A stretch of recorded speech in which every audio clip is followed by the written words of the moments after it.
Do you know someone who was blindsided at the counter of a gun store when their background check came back ineligible?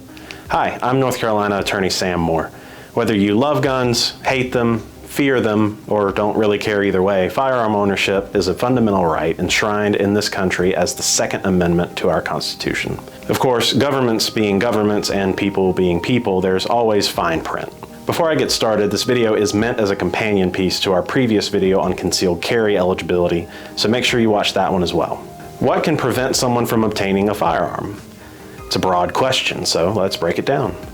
What is a firearm? North Carolina statute defines firearm as any weapon, including a starter gun, which will or is designed to, or may readily be converted to, expel a projectile by the action of an explosive, or its frame or receiver, or any firearm muffler or firearm silencer. Here's the general rule.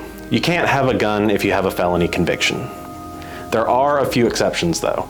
Convictions pertaining to antitrust violations, unfair trade practices, or restraints of trade do not prevent firearm ownership. Except for those three types of crimes, any felony conviction will prevent you from legally possessing a firearm.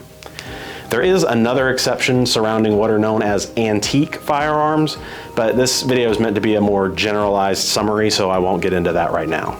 Contact an attorney if you have specific questions. Now, as far as misdemeanor convictions go, they will not trigger this prohibition under North Carolina law, but be aware that federal law may still apply. Federal law prohibits purchase or possession of a firearm by someone convicted of a misdemeanor crime of domestic violence.